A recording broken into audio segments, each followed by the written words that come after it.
Vanity of vanities, says the teacher. Vanity of vanities, all is vanity. These are the first words of the book of Ecclesiastes, which we're going to be studying in our daily devotionals for a little while. The first words of what many of us think is the most cynical, depressing, and pessimistic book of the Bible. So why do we look at this now? Why should we look at it at all? Actually, I think that the book of Ecclesiastes is maybe the most helpful for this time we're going through right now. Now, if we're going to figure out what this book is about, first we have to figure out what this word is that the author likes to use, right? The classic translation is vanity. Maybe you have translations that say everything is meaningless, or everything is pointless, or everything is useless, or futile. Or even if you go with the Message, it says it's all just smoke. Now, whichever way you take that, it doesn't sound too positive, right? But I think there is a little difference there. And in fact, the Message is probably the most accurate. The word that's used there is the word hevel, and it really just means a breath or a vapor.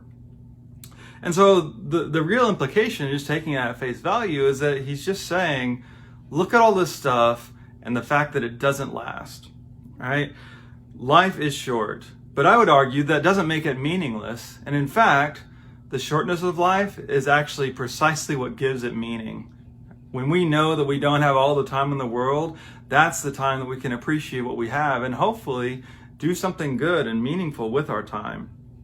As we're going to see, the point of this book is not that life is pointless, so just don't do anything. It's life is short, so appreciate what matters.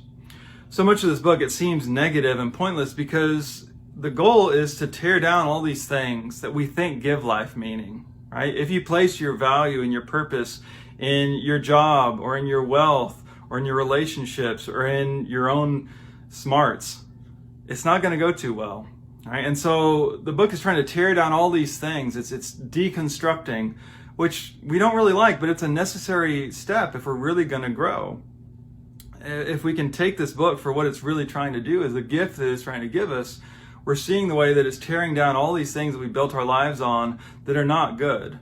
And it's only when we do that we can find what's truly good, right? It's only when we recognize that our food and our drink and our relationships and our work, that they are temporary, that don't last. That's when we can actually enjoy them, which is really the point of the book. And this time that we live in is a time of things being stripped away. It's a time of deconstruction. We can't work. We can't enjoy the relationships that we want to, the way that we want to.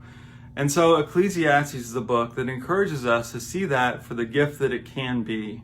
It's not a fun gift, right? It might be one we want to return, but if we see it as a gift, it helps us to find what really matters, right? There are a lot of things these days that make everything we do seem pointless or meaningless, and as much as I feel that, I have to believe that it's not. It is short, though. So what are you going to do with today? So I hope you're excited about our study at this book.